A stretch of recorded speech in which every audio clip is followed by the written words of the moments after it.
ഞാൻ ഡോക്ടർ അബ്ദുള്ള.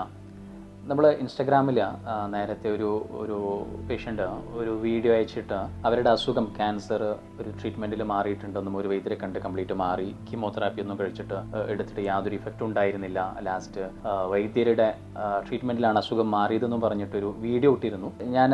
എനിക്ക് അവരുടെ അസുഖത്തിൻ്റെ റിപ്പോർട്ട്സ് അയക്കാമെന്നും ഞാനതിന് മറുപടി നൽകാമെന്നും പറഞ്ഞിരുന്നു. അതിൻ്റെ ഭാഗമായിട്ട് അവരെനിക്ക് അവരുടെ എല്ലാ റിപ്പോർട്ട്സ് അയച്ചു തന്നിട്ടുണ്ട്.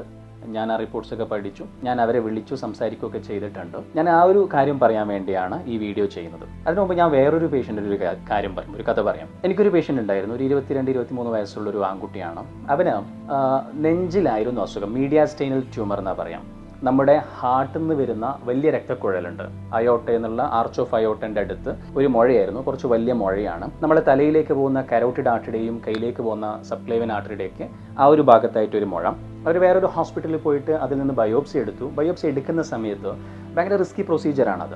തലയിലേക്ക് പോകുന്ന കരോട്ടിഡ് ആർട്ടറിയിലേക്ക് എംബോളൈസേഷൻ വന്നു, അതായത് രക്തം ആ ഭാഗത്ത് ചെറുതായിട്ട് കട്ടുപിടിക്കുകയോ മറ്റോ ചെയ്തതിൻ്റെ ഭാഗമായിട്ട് ചെറിയ സ്ട്രോക്ക് വന്നു. പേഷ്യൻ്റ് അത് കഴിഞ്ഞിട്ട് ഒരുപാട് ഫിസിയോതെറാപ്പിയൊക്കെ ചെയ്ത് റെഡിയായി വന്നു. നൗ ഓൾമോസ്റ്റ് 99% ആ പാർട്ടൊക്കെ കംപ്ലീറ്റ് ആയി റെഡിയായി. ബട്ട് അസുഖത്തിൻ്റെ ബയോപ്സി വന്നപ്പോൾ SFT, സോളിറ്ററി ഫൈബ്രസ് ട്യൂമർ എന്നുള്ളൊരു ട്യൂമറാണ്. ഇതിനൊരു പ്രോബ്ലം ഉണ്ട്. ഇത് ക്യാൻസർ ആണോ എന്ന് ചോദിച്ചു കഴിഞ്ഞാൽ ക്യാൻസർ ആണ്, എന്നാൽ അത് കീമോതെറാപ്പിക്ക് റെസ്പോണ്ട് ചെയ്യുന്നതോ അങ്ങനെയുള്ളൊരു ക്യാൻസർ അല്ല. വളരെ വളരെ വളരെ സ്ലോ ആയിട്ട് വളരെ ലോ റേറ്റിൽ ഗ്രോ ചെയ്യുന്ന ഒരു ട്യൂമറാണ്. പെട്ടെന്നൊന്നും എവിടെയെങ്കിലും സ്പ്രെഡ് ആവുകയോ ബുദ്ധിമുട്ടുണ്ടാക്കുകയോ ചെയ്യില്ല. ബട്ട് എന്നാലോ നമ്മുടെ സാധാരണ കീമോതെറാപ്പിയോ അല്ലെങ്കിൽ മറ്റു തെറാപ്പികളിൽ അങ്ങനെ റെസ്പോൺസ് കാണുകയില്ല. ഭയങ്കര ഹൈ ഗ്രേഡ് ട്യൂമറുകളാണ് എപ്പോഴും കീമോതെറാപ്പിക്കും ഇമ്മ്യൂണോതെറാപ്പിക്കൊക്കെ റെസ്പോണ്ട് ചെയ്യുന്നത്. ഇതാണെങ്കിൽ ഓപ്പറേഷൻ ചെയ്യാൻ വളരെ റിസ്കി ആയിട്ടുള്ള ഒരു സൈറ്റിലാണ് അസുഖം വന്നിരിക്കുന്നത്. ഈവൻ ബയോപ്സി പോലും വളരെ ഡേഞ്ചറസ് ആയിരുന്നു, ആൾക്കൊരു സ്ട്രോക്ക് വന്നു. അതുകൊണ്ട് തന്നെ ഓപ്പറേഷൻ ചെയ്യാൻ വലിയ ബുദ്ധിമുട്ടാണ്, വലിയ രക്തക്കുഴലിലൊക്കെ അങ്ങനെ ഒട്ടിപ്പിടിച്ച് കിടക്കാം. അപ്പം നമ്മൾ അതിനൊരു ടാർഗറ്റഡ് തെറാപ്പി, രക്തയോട്ടമൊക്കെ കുറക്കുന്ന രീതിയിലുള്ളൊരു ടാർഗറ്റഡ് തെറാപ്പി കൊടുത്തു. അസുഖം പക്ഷേ അതിലൊന്നും നിന്നിട്ടില്ല. വളരെ ചെറിയ രീതിയിൽ ഒരു 6 മാസം കൂടുമ്പോൾ ഒരു ചെറിയ 1/2 സെൻറ്റിമീറ്ററൊക്കെ ആയിട്ട് അങ്ങനെ കൂടുന്നു.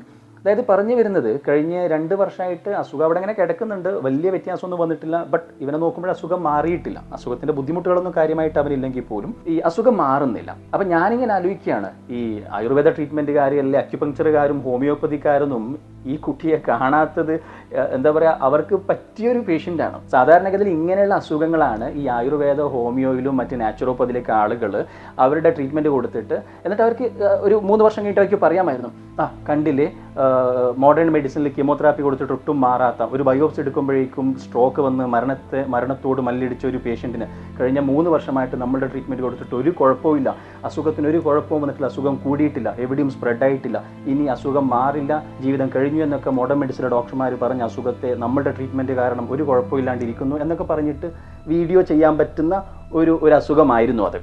ഇപ്പം ആ പേഷ്യൻ്റെ ഭാഗത്ത് നിന്ന് ചിന്തിക്കുമ്പോഴും ആളും അങ്ങനെ ചിന്തിക്കുള്ളൂ.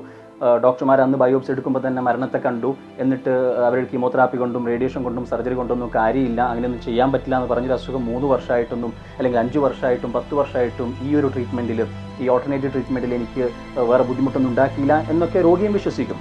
കാരണം വളരെ എളുപ്പമാണ് അങ്ങനെ വിശ്വസിക്കാൻ.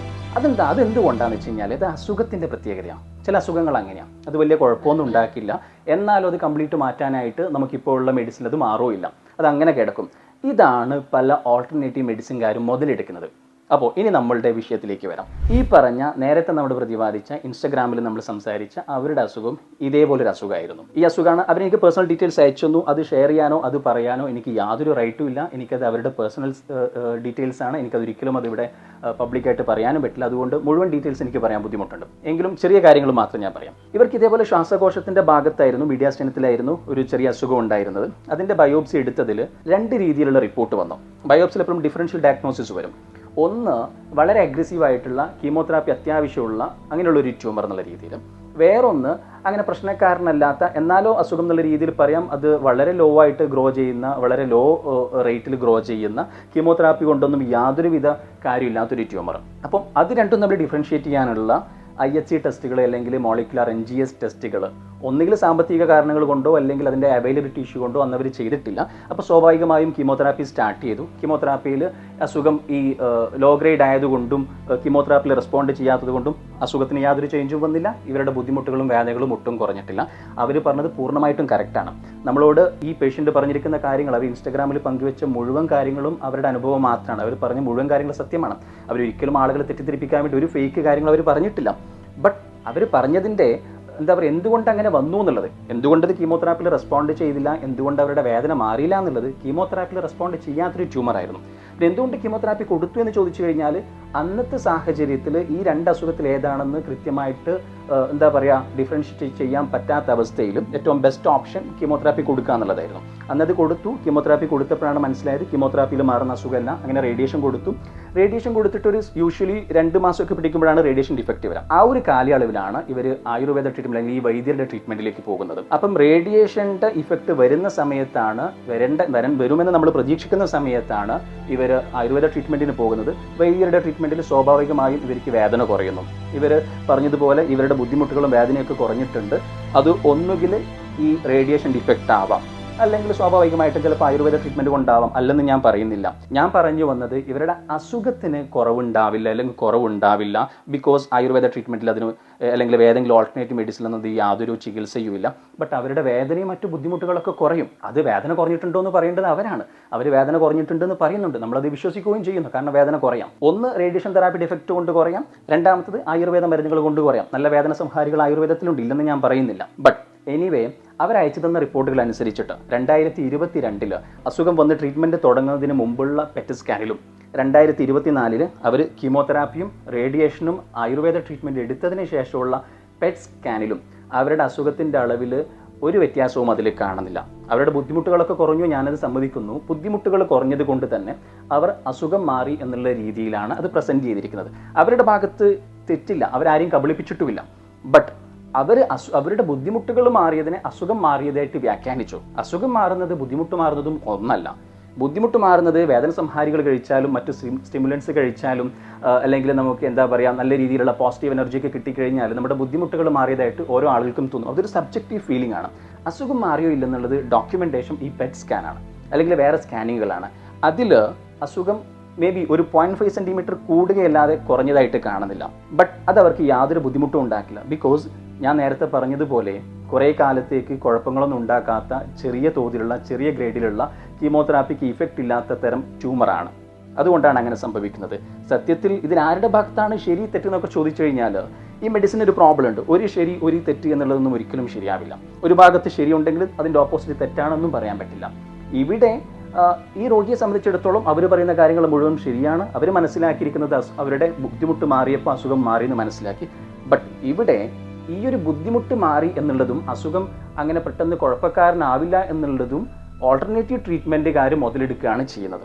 ഇത് കാരണത്താൽ ഉണ്ടാകുന്ന പ്രോബ്ലം എന്താണെന്ന് വെച്ച് കഴിഞ്ഞാൽ എല്ലാ അസുഖവും ഇതുപോലെയല്ലല്ലോ. കീമോതെറാപ്പിക്ക് ഇഫക്റ്റ് ഉള്ള സർജറിക്ക് ഇഫക്റ്റ് ഉള്ള എളുപ്പത്തിൽ സർജറി ചെയ്യാൻ പറ്റുന്ന സ്റ്റേജ് 1ലും 2ലും 3ലും ഉള്ള ഒരുപാട് രോഗികൾ ഈ ചില വാർത്തകളൊക്കെ കണ്ടിട്ട് ചിലപ്പോൾ ഇതേപോലുള്ള ഓൾട്ടർനേറ്റീവ് മെഡിസിന് ട്രീറ്റ്മെൻറ്റിന് പോകും.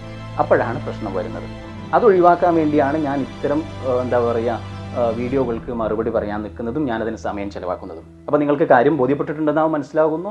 എന്തായാലും നമ്മളെ കബളിപ്പിക്കാൻ വേണ്ടിയൊന്നും ആയിരുന്നില്ല അവരന്ന് വീഡിയോ ഇട്ടിരിക്കുന്നത്. അവരുടെ അനുഭവം മാത്രമേ അവർ പങ്കുവെച്ചിട്ടുള്ളൂ. ബട്ട് അതിൻ്റെ യാഥാർത്ഥ്യം ഇതാണ്. വീണ്ടും ഒരു കാര്യം കൂടി ഞാൻ പറയുകയാണ്. മോഡേൺ മെഡിസിൻ അല്ലാത്ത ഏതെങ്കിലും ഒരു ഓൾട്ടർനേറ്റീവ് മെഡിസിനിൽ ആയുർവേദം, നാച്ചുറോപ്പതി, ഹോമിയോപ്പതി അല്ലെങ്കിൽ ഈ എനർജി ഹീലിംഗ്, അക്യുപങ്ക്ചർ ഇങ്ങനെ ഏതെങ്കിലും ഒരു ഓൾട്ടർനേറ്റീവ് മെഡിസിനിൽ ഏതെങ്കിലും ഒരു രോഗിയുടെ ക്യാൻസർ എന്ന അസുഖം ഈ മെഡിസിൻ കാരണം മാറിയിട്ടുണ്ടെങ്കിൽ അത് എനിക്ക് കമൻറ്റ് ചെയ്യാം. അതിൻ്റെ റിപ്പോർട്ട്സുകളും എവിഡൻസും വെച്ചിട്ട് അത് ശരിയാണെന്ന് എനിക്ക് മനസ്സിലാവുകയാണെങ്കിൽ. എനിക്ക് ഒരുപാട് പേഷ്യൻസ് മോഡേൺ മെഡിസിൻ കൊണ്ട് നമുക്ക് മാറ്റാൻ പറ്റാത്ത സ്റ്റേജിലൊക്കെയുള്ള അസുഖങ്ങളുണ്ട്. അങ്ങനെയുള്ള പേഷ്യൻസിനെ തീർച്ചയായും ഞാൻ ഇവർക്ക് റെഫർ ചെയ്ത് അവർക്ക് എന്തെങ്കിലും ഉപകാരം കിട്ടാൻ വേണ്ടി ഈ പേഷ്യൻസിന് ഞാൻ അവർക്ക് റെഫർ ചെയ്ത് കൊടുക്കും.